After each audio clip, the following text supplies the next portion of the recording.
దేవునికి స్తోత్రము, దేవదేవునికి వందనములు. ప్రభు అయినటువంటి యేసుక్రీస్తు నామములో మీ అందరికీ శుభములు తెలియజేస్తున్నాను. ప్రియ సహోదరి సహోదరుడా, ఈ ఉదయకాల సమయంలో దేవుని యొక్క వాక్యం సెలవుస్తుంది. మనము దేవుని యొక్క వాక్యాన్ని వింటున్నప్పుడు నిజంగా మన హృదయాలు మారుతున్నాయా, మన హృదయాలు విరుగుతున్నాయా, మన హృదయాలు స్పందిస్తున్నాయా? మన హృదయాలు లేకపోతే కఠినమైపోయినటువంటి రాళ్ళ వలె ఉంటున్నాయా? ఒకసారి మనల్ని మనం పరీక్షించుకోవాలి.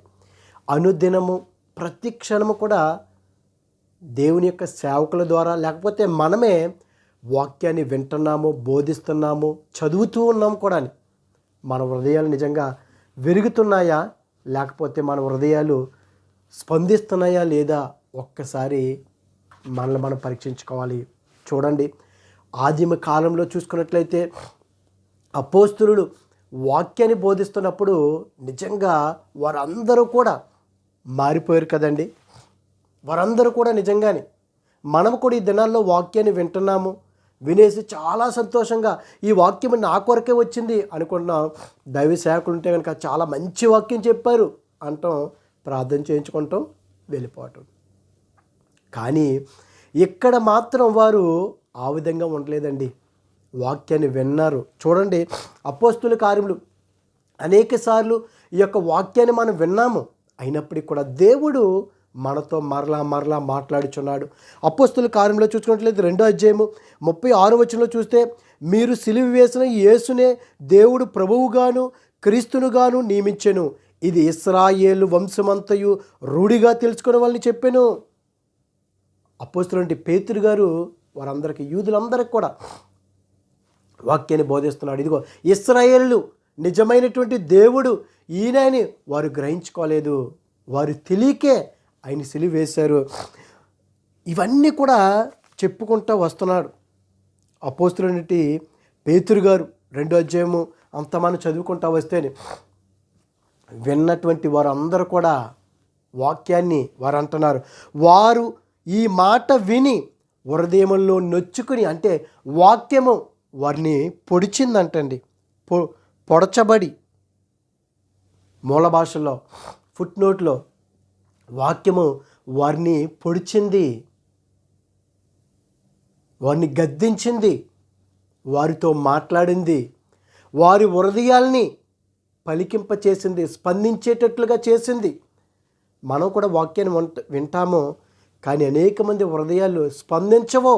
అయ్యో, దేవుని యొక్క వాక్యాన్ని ప్రకారంగా వాక్యానుసారంగా నేను నడుచుకోవాలి అని స్పందించరండి. వస్తారు, వెళ్ళిపోతారు, కానీ వారిలో గ్రహింపు ఉండదు. కానీ ఆదిమ సంఘంలో చూసుకున్నట్లయితే అపోస్తలుడైన పేతురు గారు వాక్యాన్ని వివరిస్తున్నప్పుడు వారు హృదయాలు నొచ్చుకొని, సహోదరులారా మేమేమి చేతుమని పేతురుని కడమ అపోస్తులుగా అడగగా, పేతురు గారిని అడుగుతున్నారు. వాక్యాన్ని వినేటటువంటి వారందరూ కూడా, అయ్యో అయితే మేమేం చేయాలయ్యా? ఎందుకంటే వారి హృదయాలు తెరవబడ్డాయి, వారి హృదయాలు స్పందించాయి. కఠినమైనటువంటి రాళ్ళైపోయినటువంటి వారి హృదయాల్ని, కఠినమైనటువంటి వారి హృదయాల్ని దేవుడు తెరిచాడు. పొడవబడ్డాడు. పొడుచుకుంటే నొప్పి వస్తుంది కదండి మనకి.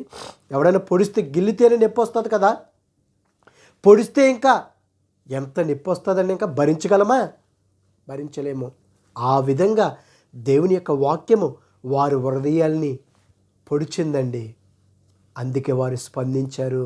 ఆ నొప్పి ఏంటో తెలిసింది వారికి. అయ్యో, మేము తెలుసుకోలేకపోయాం ఇంతకాలము, ఏదో అనుకున్నాము, ఇదే వాక్యం అనుకున్నాం మేము, ధర్మశాస్త్రాన్ని పాటించేస్తే సరిపోయిందని అనుకున్నాం మేము, ఏదో పేరుకు మాత్రమే అని అనుకున్నారు వీరు. ఎప్పుడైతే పేతురు గారు వాక్యం విన్నారో వారి యొక్క హృదయాన్ని స్పందించి, అయితే మేమేం చేయాలయ్యా అన్నప్పుడు, ఇదిగో పేతురు గారు అన్నారు, మీరు మారు మనసు పొంది పాపక్షమాపణ నిమిత్తము ప్రతి వాడును యేసుక్రీస్తు నామమున బాప్తిస్మము పొందుడి, అప్పుడు మీరు పరిశుద్ధాత్మని వరమును పొందుదురు. ఎంత భాగ్యమండి! వాక్యాన్ని వింటున్నటువంటి మనము మన హృదయాలు స్పందించకపోతే, ఇదిగో వీరు బాప్తిస్మం పొందారు, ఇదిగో నువ్వు బాప్తిస్మం పొందావు, రక్షణలోనికి వచ్చావు, రక్షించబడ్డావు, అయినా సరే నీ హృదయం స్పందించకపోతే, అయ్యో నేను చెయ్యకూడనటువంటి పాపాలు చేస్తున్నానే, వినకూడని వింటున్నాను, చూడకూడని చూస్తున్నాను, నా హృదయం కఠినమైపోయింది ప్రభువా, నా హృదయం స్పందించాలయ్యా, నా హృదయం నీ వాక్యము ద్వారా పొడవబడాలయ్యా, గుచ్చుకోవాలయ్యా అని నిజంగా అడిగినట్లయితే దేవుడు నిజంగా మన హృదయాలు స్పందిస్తాయి. నీ హృదయం కనుక స్పందించినట్లయితే దేవుడు మన జీవితంలో గొప్ప కార్యాలు చేస్తాడండి. నువ్వు స్పందించకపోయినట్లయితే ఏదో వాక్యాన్ని వింటున్నావు, ప్రార్థన చేస్తున్నావు, కానీ నీ హృదయం స్పందించట్లేదు. దేవుని యొక్క సన్నిధిలోనికి వెళ్తున్నటువంటి నీ హృదయము దేవునిలోనికి వెళ్తుందా? ఒక్కసారి ఆలోచించుకోవాలి. నువ్వు సంఘంలోకి వెళ్తున్నా మంచిది, కానీ నీ హృదయం వెళ్తుందా? లేకపోతే నీ హృదయాన్ని బయట విడిచిపెట్టేస్తున్నావు, శారీరకంగా నువ్వు దేవుని సన్నిధిలోకి వెళ్తున్నావు, ఉపయోగం ఏముంది ప్రియ సోదరి సోదరుడా? అందుకే అపోస్తలుడంటే పౌలు గారిని చూసుకున్నట్లయితే ఆయన్ని కూడా చెరసాలలో పెట్టినప్పుడు మరి చెరసాల నాయకులు, అక్కడ ఖైదీలు వారందరూ కూడా పౌలు గారు నిజంగా పౌలు శీలను నిజంగా వారిని పెట్టినప్పుడు పాటల ద్వారా వాక్యాన్ని బోధించేశారు పౌలు గారు. ఖైదీలు మారిపోయారు, దుర్మార్గులు, భయంకరమైనటువంటి వ్యక్తులు స్పందించారు. వారందరూ కూడా మారారు. అయితే అది తెలుసుకున్నటువంటి చెరసాల నాయకుడు, అధిపతి, ఇదిగో అంతలో చెరసాల నాయకుడు, అపోస్తుల కార్యములు 16వ అధ్యాయము 27ని చూస్తే, అంతలో చెరసాల నాయకుడు మేలుకొని చెరసాల తలుపులన్నీ తెరిచింటి చూచి ఖైదీలు పారిపోరనుకుని కత్తి దూసి తన్ను తాను చంపుకొనబోయిను. అప్పుడు పౌలు, నీవు ఏ హాని చేసుకొనవద్దు, మేమందరమును ఇక్కడనే ఉన్నామని బిగ్గరగా చెప్పాను. అతడు దీపము తెమ్మని చెప్పి లోపలికి వచ్చి వణుకుచు పౌలునకు శీలనకు సాగిలపడి వారిని వెలుపలికి తీసుకుని వచ్చి, అయ్యలారా, రక్షణ పొందుటకు నేనేమి చేయాలి? చూడండి, ఈ యొక్క చెరసాల నాయకుడి యొక్క హృదయము స్పందించింది. ఎందుకంటే ఇతడు కూడా విన్నాడు కదా, వాక్యాన్ని విన్నాడు, పాటల రూపంలో పాడినటువంటి వాక్యాన్ని విన్నాడు. వారందరూ మారిపోయారు, నేను కూడా మారాలి అని స్పందించాడండి. నీలోను నాలోను స్పందన ఉంటుందా? లేకపోతే మన హృదయాలు మూయబడ్డాయా, కఠినమైపోయినాయేమో? ప్రియ సోదరి సోదరుడా, హృదయము స్పందించకపోయినట్లయితే నువ్వెంత వాక్యం వింటే ఏమిటి, ఎంత వాక్యాన్ని నువ్వు బోధిస్తే ఏంటి? హృదయం స్పందించాలి. ఒకరు మాట్లాడుతున్నప్పుడు, ఒకరు పిలుస్తున్నప్పుడు, అయ్యో ఏంటి నీ పరిస్థితి ఏంటి, మనం స్పందించాలి. స్పందన కార్యక్రమం అంటారు కదా, స్పందిస్తా, నీ సమస్య ఏంటో నువ్వు అక్కడ వివరించుకున్నట్లయితే, ఇదిగో నీవు నిజంగా దేవుని యొక్క వాక్యాన్ని వినినప్పుడు నువ్వు స్పందించినట్లయితే, అయ్యో ప్రభువా, ఇంతవరకు నేను మూర్ఖంగా ఉన్నాను ప్రభువా, ఇంతవరకు నేను భయంకరంగా జీవించాను ప్రభా. అపోస్తలుడైన పౌలు గారు సౌలుగా ఉన్నప్పుడు దమస్కు వీధిలో ప్రభు అయినటువంటి యేసుక్రీస్తు వారు పట్టుకున్నప్పుడు స్పందించాడు. ఎవరు నీవు అన్నప్పుడు, ఇదిగో నీవు హింసిస్తున్నటువంటి యేసును నేను అన్నప్పుడు స్పందించాడు పౌలు గారు. సౌలుగా ఉన్నప్పుడు మారాడు, మార్పు చెందాడు, మారు మనసు తెచ్చుకున్నాడు. ప్రియ సోదరి సోదరుడా, మనలో మార్పు ఉందా? స్పందన ఉందా? చూడండి, దేవుని యొక్క వాక్యం సెలవుస్తుంది. లోకాసు వార్తలో చూసుకున్నట్లయితే 2వ అధ్యాయము, లోకాసు వార్త 3వ అధ్యాయము 7వ వచనం నుంచి చూస్తే, అతడు తన చేత బాప్తిసము పొందవచ్చిన జనసమూహమును చూసి, ఎవరు? బాప్తిసం ఇచ్చి యోహాను గారు. ఎవరైనా బాప్తిసం తీసుకుంటానికి వచ్చినప్పుడు తిడితే ఎట్లాగుంటుంది? మళ్ళీ ఆ యొక్క దైవ సేవకుల దగ్గరికి వెళ్ళరు. అవునా, నువ్వు బాప్తిసం తీసుకున్నావా, చాలా సంతోషం అని గొప్ప సాక్ష్యం చెప్తారు. ఇదిగో బాప్తిసం ఇచ్చి యోహాను గారి దగ్గరికి బాప్తిసం పొందవచ్చినటువంటి జనసమూహాన్ని ఆయన చూసి ఈ విధంగా అంటున్నాడు, సర్ప సంతానమా. బాప్తిసం తీసుకొచ్చేవారికి ఈ విధంగా మాట్లాడితే వారు ఉంటారా? అవసరమైతే వారిని దూషించి వెళ్ళిపోయి వేరే చోట తీసుకుంటారు. కానీ ఇక్కడ చూడండి, యోహాను గారు ఈ విధంగా మాట్లాడుతున్నారు. బాప్తిసం ఇచ్చి యోహాను గారు, సర్ప సంతానమా, రాబోవు ఉగ్రతను తప్పించుకున్నట్టుకు మీకు బుద్ధి చెప్పిన వాడెవడు? ఇదిగో రాబోయే ఆ ఉగ్రత ఏమిటి? ఆ ఉగ్రత, ఈ పాపం అనే ఉగ్రతను మీరు తప్పించుకోవాలనుకుంటే, బుద్ధి తెచ్చుకుంటే ఆ పరలోక భాగ్యాన్ని మనం దక్కించుకుంటాం. మీకు ఎవడున్నాడు? అసలు బుద్ధి చెప్పేటువంటి వాడు ఎవడున్నారు? పేరుకు మాత్రమే సన్నిధిలోకి వచ్చేస్తున్నారు, సంఘంలోనికి ప్రతి విశ్రాంతి దినాన్ని మీరు కూడుకుంటున్నారు, పేరుకు మాత్రమే అని యోహాను గారు, బాప్తిసం ఇచ్చి యోహాను గారు ఆ విధంగా అంటుంటే ఇదిగో మారు మనసుకు తగిన ఫలము ఫలించుడి. మీరు మారు మనసు పొందినట్లయితే తగినటువంటి ఫలాలు మీరు పొందుకుంటారు. అబ్రహాము మాకు తండ్రి అని మీలో మీరు అనుకుని మొదలు పెట్టుకోవద్దు. ఇదిగో అబ్రహాం మా తండ్రి, మేము అబ్రహాము యొక్క సంతానము అని మీరు చెప్పుకుంటున్నారేమో. క్రైస్తవులు అని చెప్పుకుంటున్నారేమో. మీరు వేషధారులాగా జీవిస్తున్నారు, పరిశీలగా మీరు ఉంటున్నారేమో. ఇదిగో నటించే క్రైస్తవులాగా మీరు ఉంటున్నారేమో. పేరుకు మాత్రం క్రైస్తవులు, బోధకులము, లేకపోతే ఇదిగో బైబిల్ గ్రంథం చేత్తో పట్టుకొని మనందరికీ కనపడే విధంగా మనం అందరూ వినేలాగా ప్రార్థనలు చేస్తున్నామేమో. ఇదిగో మారు మనసుకు తగినటువంటి ఫలాన్ని మీరు పొందుకోండి. అబ్రహాం అని సంతానం అని మీరు చెప్పుకుంటాం కదా, అసలు మీరు మొదలు పెట్టొద్దు అలాగా అని యోహాను గారు బాప్తిసం తీసుకుని వచ్చేవారికి తీసుకునేది వారితో ఈ విధంగా తిడుతున్నాడండి. ఎవరండి ఈ విధంగా తెగిస్తారు? సత్యాలు చెప్తే ఎవడో నమ్మడం, వినడం, తీయటి మాటలు చెప్పాలి. అందుకే అపోస్తలుడు పౌలు గారు అంటున్నాడు కదా, కొరింథీయులకు రాసినటువంటి 2వ పత్రికలు అనుకుంటారు, ఇదిగో నేను మీ వద్దకు వచ్చినప్పుడు వాక్చాతుర్యంతో కాదు, నా జ్ఞానం కాదు, దేవుని యొక్క శక్తి, దేవుని యొక్క జ్ఞానంతోటే, వణుకుతోను భయముతోను మీకు నేను వాక్యం చెప్తున్నాను.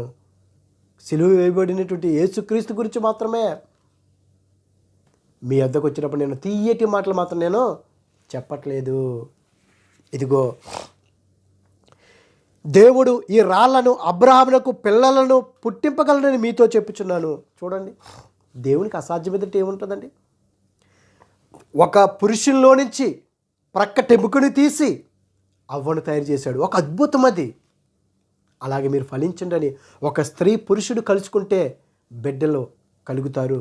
ఇదిగో దేవుడు ఇదొక మరి ఒకటి. నిజంగా దేవుడు తలుచుకుంటే రాళ్లను కూడా, అబ్రహామునకు పిల్లలను పుట్టింపగలడని దేవుడు రాళ్లలో నుంచి కూడా బిడ్డలను పుట్టించగలడు. ఆయన శక్తిమంతుడైన, జీవాధిపతి అయిన ఆయన మాట సెలవిస్తే చాలు గొప్ప కార్యం జరుగుతాయి. ఇదిగో ఇప్పుడే గొడ్డలి చెట్ల వేరున ఉంచబడి ఉన్నది కనుక మంచి ఫలం ఫలించని ప్రతి చెట్టును నరకబడి అగ్గిలో వేయబడిను అని చెప్పాడు. ఆ చెట్లు ఎవరు? మనమే. ఇదిగో ప్రతి ఒక్క చెట్టు, ప్రతి ఒక్క మనిషి దగ్గర, కాళ్ళ దగ్గర ఒక గొడ్డలు పెట్టి ఉంటుంది.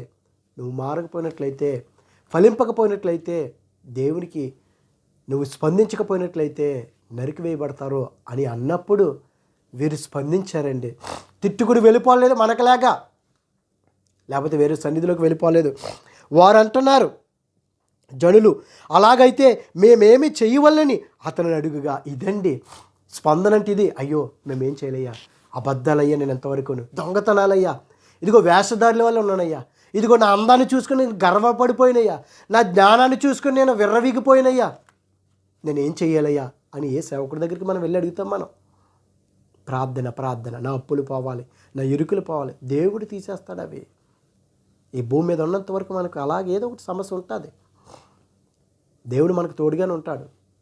వీరు అడుగుతున్నారు, స్పందించారు. అయితే మేమేమి చేయవలను అని అడగా. 2 అంగీలు గలవాడు ఏమీ లేనివాడికి ఇవ్వలను. 2 అంగీలు ఉన్నవాడు ఏమీ లేనివాడికి ఒక అంగీ ఇవ్వాలి. ఆహారం గలవాడు అలాగే చేయాలి. ఆహారంగా ఉన్నవాడు ఆహారం లేనివాడికి ఆహారం పెట్టాలి.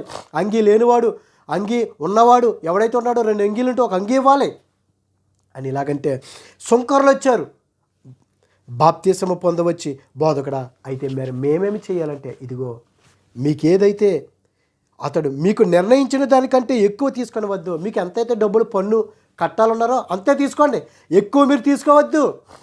ఈ పన్ను ఆ పన్ను అని ఎక్కువ మీరు తీసేసుకోవద్దు. జక్కయ్య కూడా అదే విధంగా చేశాడు కదా. జక్కయ్య 40 ఉంటే 400 రాసేసేవాడు. అలాగ మీరు చేయవద్దు. మీకు ఎంత ఉందో అంతే తీసుకోండి. వడ్డీలు చక్ర వడ్డీలు వేసేసి ప్రజల దగ్గర మీరు పీడించుకుని పిప్పి చేసి వారు ఇచ్చేయొద్దు అంటున్నాడు. ఇదిగో సైనికులు వచ్చారండి.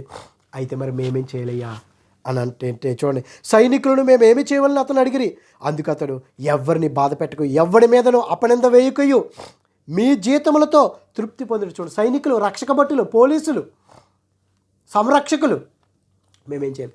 చూడండి, పోలీసులు ఏం చేస్తారు, కొంతమంది ఎదుటివారిని ఇబ్బంది పడుతూ ఉంటారు, బాధ పెడతా ఉంటారు, లంచాలు తీసుకుంటూ ఉంటారు. మీరు అది చేయొద్దు. మీ జీతాలతో మీరు తృప్తి కొనండి. ఈ దినాల్లో ఎవడున్నాడండి? బహు తక్కువ మంది. వారి జీతాల కంటే 10 సంవత్సరాల్లో వారి జీతాలు ఎంత వస్తాయో ఒక్క సంవత్సరంలో సంపాదించేసుకునే వాళ్ళు ఉన్నారు. ఎందుకు? లంచాలు తీసేసుకొని. అందుకే దేవుని యొక్క వాక్యం చదువుతుంది, మీ జీతాలతోటి మీరు తృప్తి పడండి అయ్యా, ఎవరిని బాధ పెట్టొద్దు అని. చూసారా స్పందన? మనం స్పందించేవారిగా ఉండాలి. వాక్యాన్ని వింటున్నామంటే విని విడిచిపెట్టేసి వెళ్ళిపోవటం కాదు. అయ్యో మేమేం చేయాలయ్యా,